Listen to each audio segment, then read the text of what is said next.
Bom dia, a paz de Cristo a todos.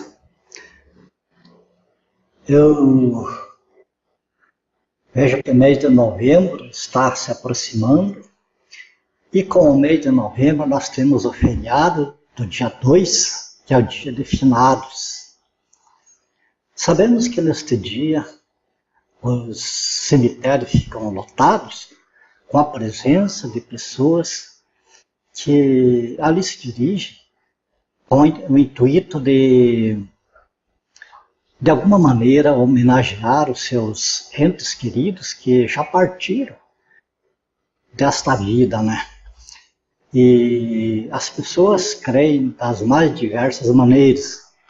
Uns vão apenas por zelo, né? Cuidar dos seus túmulos ali, levar flores.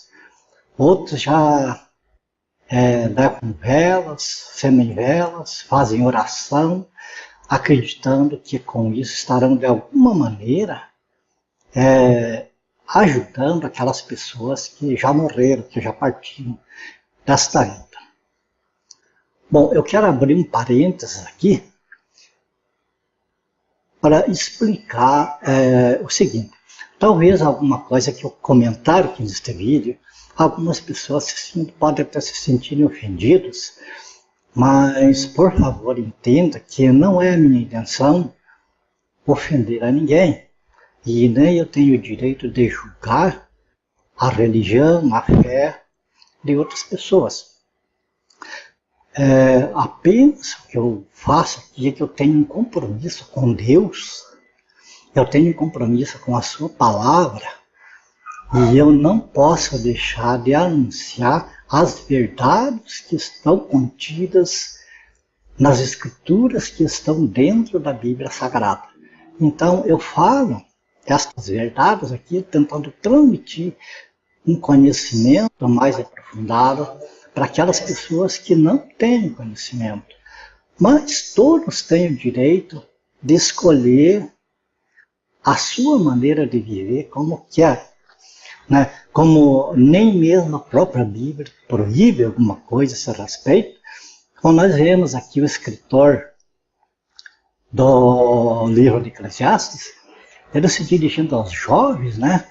Ele falava o seguinte, aqui Eclesiastes capítulo 11, no versículo 9, diz assim: alegra-te, jovem, na tua juventude, e recreia-se o teu coração nos dias da tua mocidade. Anda pelos caminhos que satisfazem o teu coração e agradam aos teus olhos. Sabe, porém, que de todas estas coisas Deus te pedirá conta. Então, como vê, eu não julgo ninguém, tenho o direito de julgar os atos de ninguém. Agora, a palavra de Deus julga. Um dia todos vamos chegar diante de Deus e prestar conta dos nossos atos feitos aqui enquanto somos vivos, né? Então esse é o motivo pelo qual este vídeo está sendo divulgado, esses ensinamentos. Então não é julgamento, não é criticar ninguém. Agora quero dirigir a todos, mas em especial aos cristãos, ou pelo menos às pessoas que se dizem cristãos. Ser cristão não é apenas ser membro de uma igreja, frequentar uma igreja, não importa se é católica ou evangélica. Né? Cristão é ter compromisso com Cristo, é ter o nome de Cristo como sobrenome. Então é compromisso, e compromisso com Cristo, compromisso com Deus, é muito mais sério do que compromissos humanos aqui que nós assumimos, né? Então, voltando ao assunto de finados, né, os pessoal vão aos cemitérios, tudo bem, até aí nada demais em levar flores, em cuidar do túmulo lá dos parentes, né? Agora o problema fica por conta do lado espiritual, o lado da tentar ajudar aqueles que já partiram. quando não há mais possibilidade para isso. O cristão, ele pauta a sua vida, tanto social quanto espiritual, nas escrituras sagradas. Se ele não fizer isso, então ele é apenas um cristão nominal, mas não é um cristão comprometido com Cristo. Porque o comprometimento com Cristo, ele envolve como o marido e a esposa, onde um tem direitos e tem obrigações com o outro. Assim é a vida do cristão. Tem que ter compromisso com Cristo. E então vem a pergunta, será que é correto para o cristão acender velas e orar aos mortos, tentando ajudá-los de alguma forma? Há um problema aqui e muito grave a esse respeito, por causa disso, que é o motivo deste vídeo. Veja que Eclesiastes, capítulo 12, versículo 7, nós vimos que a morte é a coisa mais certa na vida de uma pessoa. Todos aqueles que nascem sabem que um dia vão morrer. Veja Eclesiastes, capítulo 12, versículo 7, nós informa o seguinte: e o pó volte à terra como era, e o Espírito volte a Deus que o deu. Também o Salmo 146, versículo 4, diz assim: sai-lhes o Espírito, e eles tornam o pó. Nesse mesmo dia perecem todos os seus desígnios. Quer dizer, acaba aquela relação com os vivos, com este mundo, né? Com esta terra onde nós vivemos, acaba. A partir do momento que sai o espírito da pessoa, então não há mais comunicação com os que aqui estão.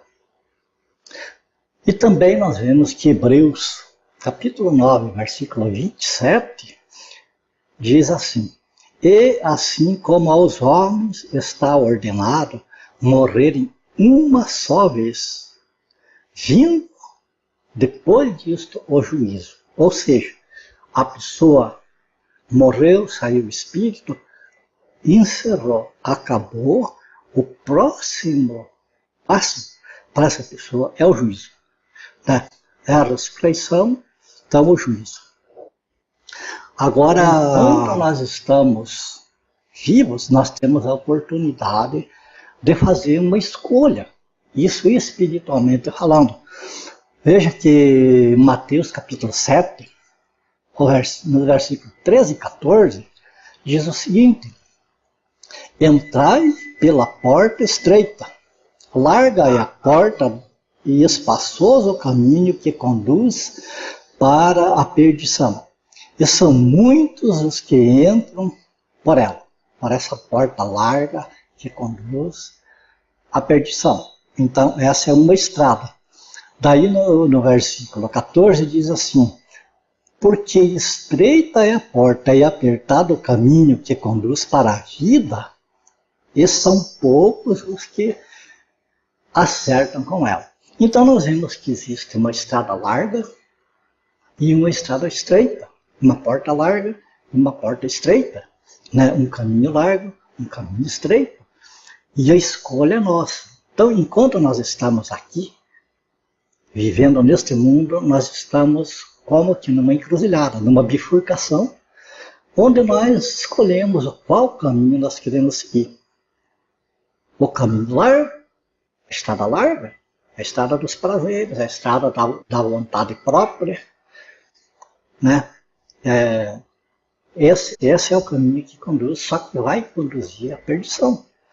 Ao passo que o caminho estreito, essa porta estreita, essa estrada estreita, já diz que é apertado. Diz que é apertado, é difícil, não é fácil ser um cristão hoje em dia, mas é a única maneira de se chegar à vida eterna. Então, essa é a oportunidade que nós temos agora. Agora vamos ver a condição dos mortos, né? O que espera os mortos, né? Após a morte. Veja que também as escrituras falam de dois lugares e de dois estados.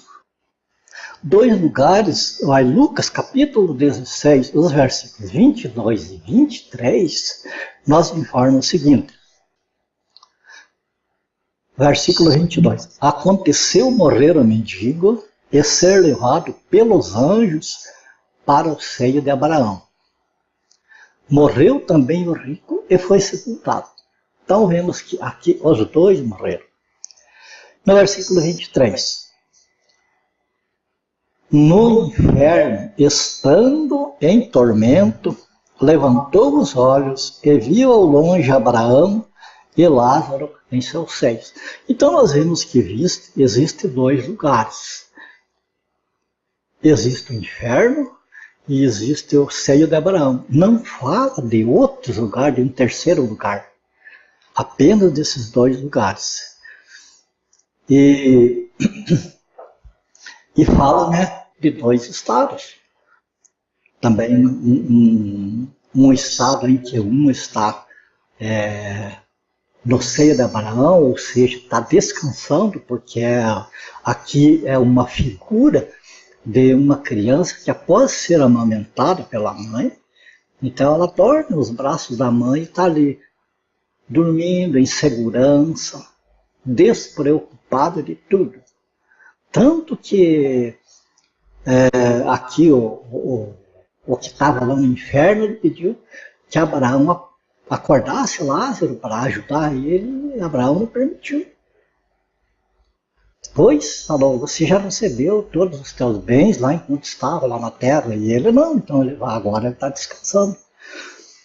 E vemos que a outra condição é de sofrimento. A outra estado é um estado de sofrimento, como eu disse, que precisava que molhasse o dedo para refrescar a língua, porque estava numa chama, estava em sofrimentos horríveis.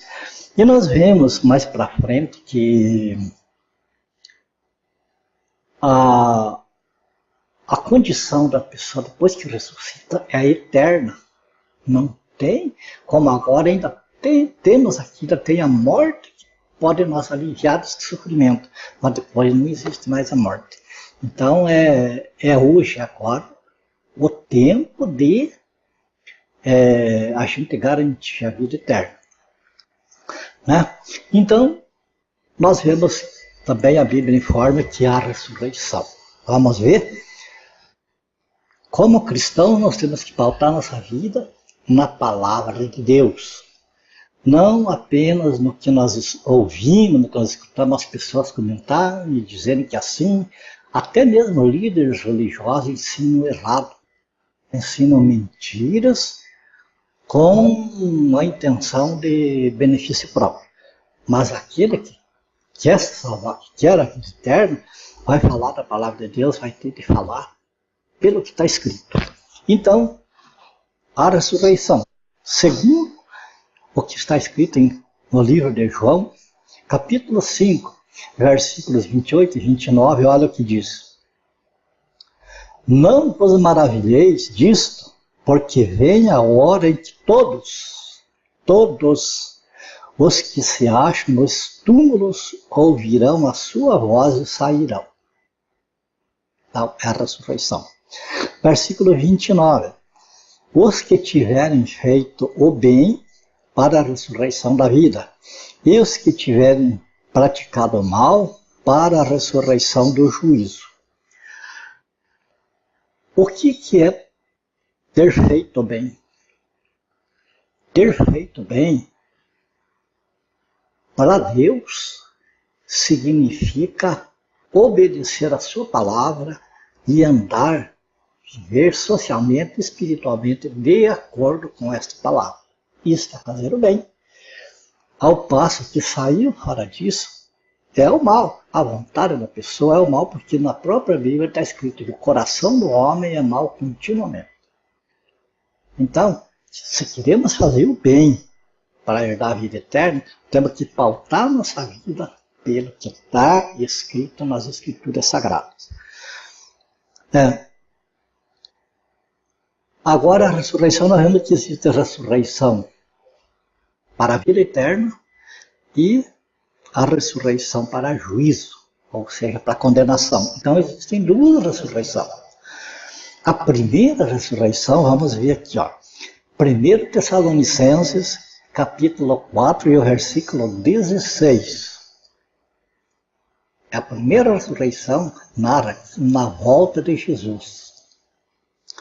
Veja o que diz.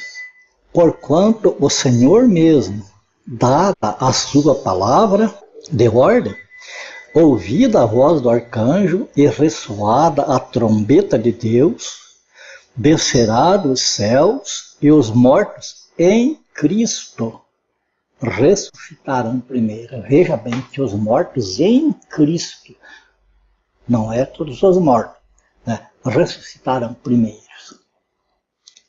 Tá. E depois a outra ressurreição, ela vai acontecer 1000 anos depois. Olha, o livro do Apocalipse, versículo 20 e versículo 5, diz assim: os restantes dos mortos não reviveram, até que se completassem os 1000 anos. Esta é a primeira ressurreição. Então, a primeira ressurreição, ela acontece no momento em que Jesus desce dos céus até nos ares. Então, os mortos em Cristo vão ressuscitar e vão encontrar com o Senhor nos ares e estar para sempre com o Senhor. Esta primeira ressurreição, ela é somente para a igreja. Ela pertence somente aos membros da igreja, membros do corpo de Cristo. Quando eu digo membro da igreja, eu não estou falando membro de denominação religiosa, seja qual denominação for. Eu estou falando de igreja, a noiva de Cristo. Aqueles que fizeram uma aliança com Cristo e se mantêm dentro dessa aliança. Porque o compromisso de uma esposa com o marido, se ela deixa de cumprir seu compromisso com o marido, ou o marido com a esposa, e se envolve com uma outra pessoa, está sendo adúltero.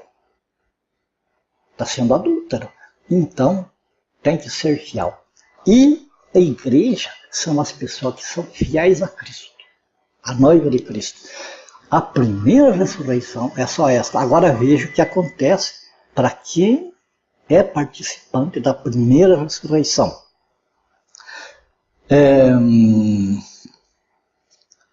Deixa eu ver aqui.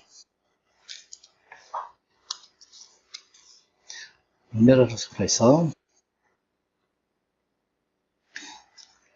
Nós vimos aqui.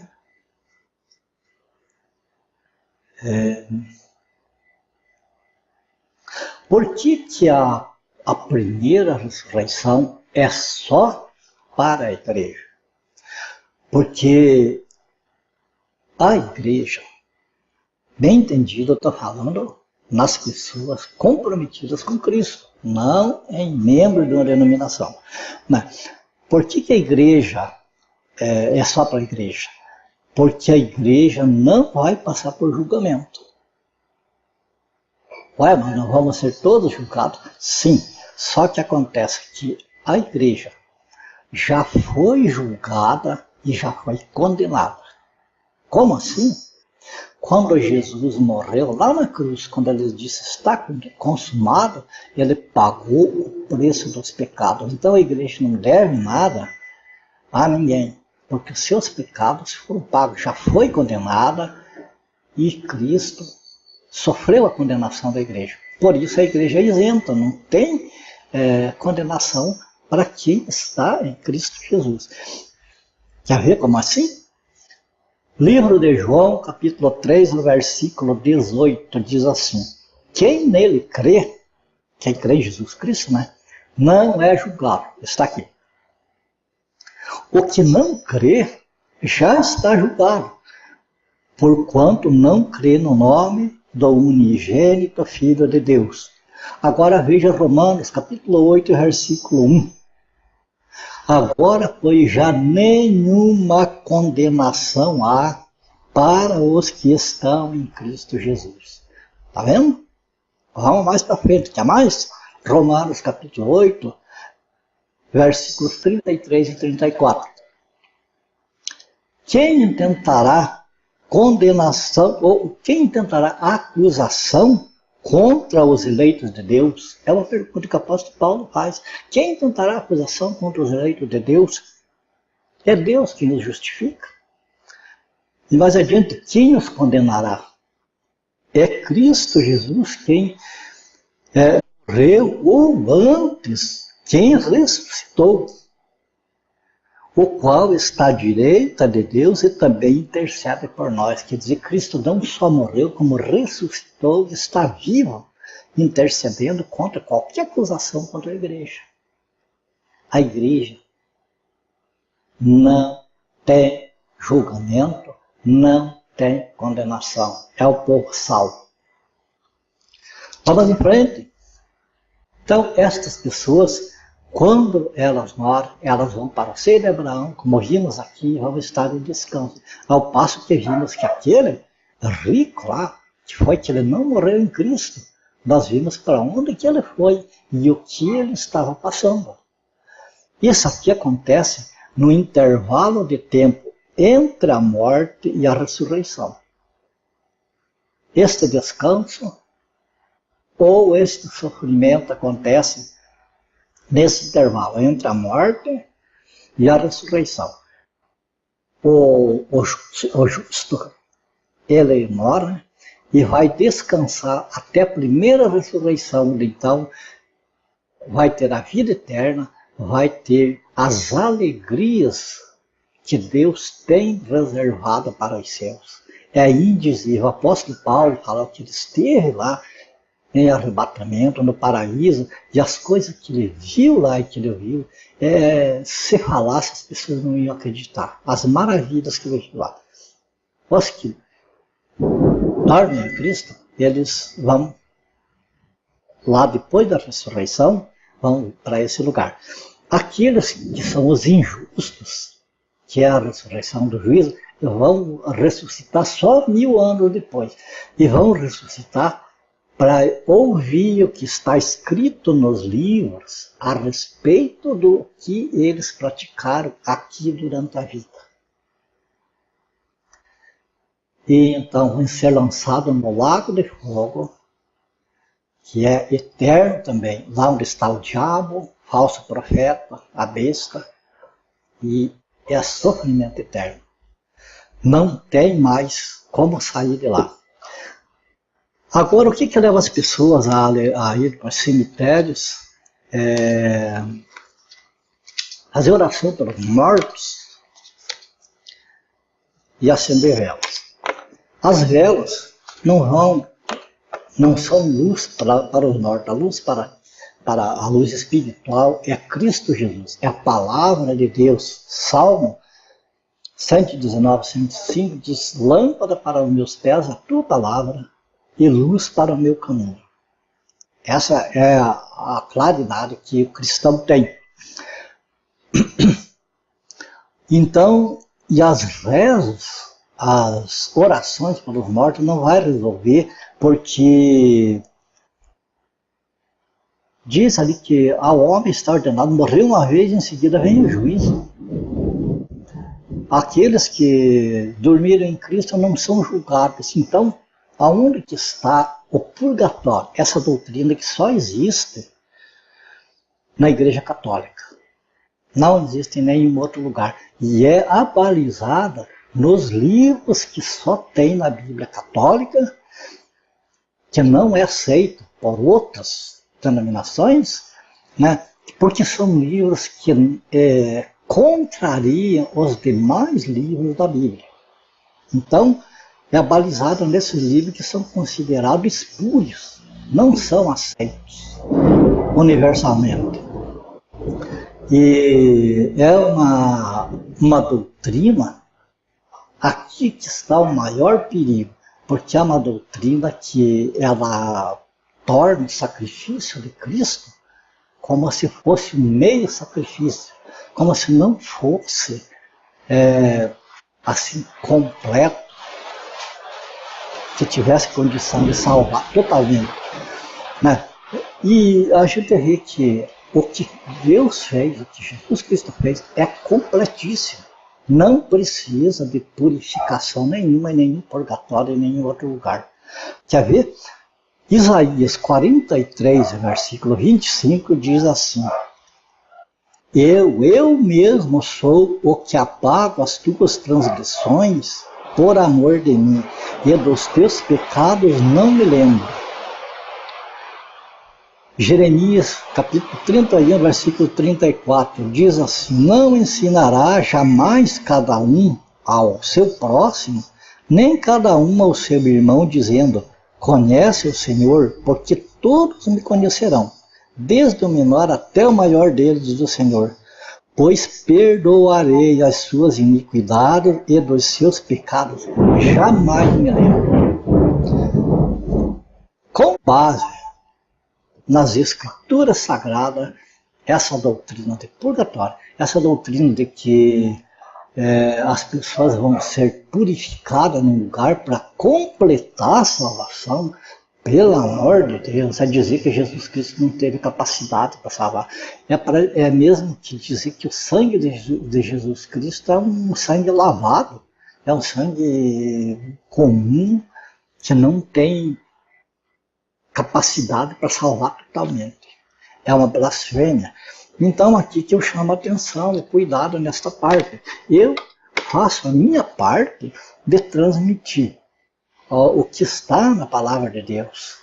Agora, quanto a aceitar, esse é cada um decide. Se a pessoa quiser continuar fazendo isso, eu não sou quem vou dizer não faça, porque todos temos o livre-arbítrio, né? O apóstolo Paulo falou: todas as coisas me são lícitas, mas nem todas me convêm. Todas as coisas me são lícitas, mas não me deixarei dominar por nenhuma delas. Então aqui a escolha é pessoal, até porque também está escrito que cada um de nós dará conta de si mesmo diante de Deus, né? Eu não vou dar conta de outras pessoas, nem outra pessoa vai dar conta de mim. Então, isso é o que eu estou falando, está escrito lá em Romanos, capítulo 14, versículo 12, onde diz: cada um dará conta de si mesmo. Se eu vou ter que dar conta de mim, não adianta outra pessoa tentar me ajudar depois que partir. A hora da pessoa me ajudar é agora, corrigindo os meus erros, se eu estou errado, né? Então, fica aqui esse alerta a todas as pessoas que estão vendo esse vídeo aqui. E cada um decida agora aquilo que quer fazer, né? A minha parte eu fiz porque eu tenho compromisso com Deus.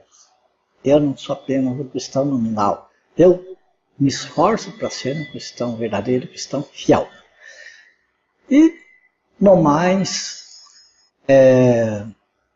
eu agradeço por a tua atenção, por você ter aguentado comigo até agora aqui, para a gente tirar essa dúvida. Eu acredito que aqueles que foram até o fim deste vídeo, houve mudança, houve melhor entendimento, e que o Espírito Santo, enquanto eu falava para você, o Espírito Santo falava no teu coração, te convencendo das verdades a respeito desse dia de finados, que é um dia que não foi criado por Deus, foi criado por um monge católico que no momento não me vem à memória o nome dele, nem a data que foi criado esse feriado. Mas, se for necessário, a gente pesquisa e descobre isso aí. No mais, Deus abençoe a você, a tua família, a tua casa. Fique com Deus e até o próximo vídeo, na paz do Senhor Jesus Cristo.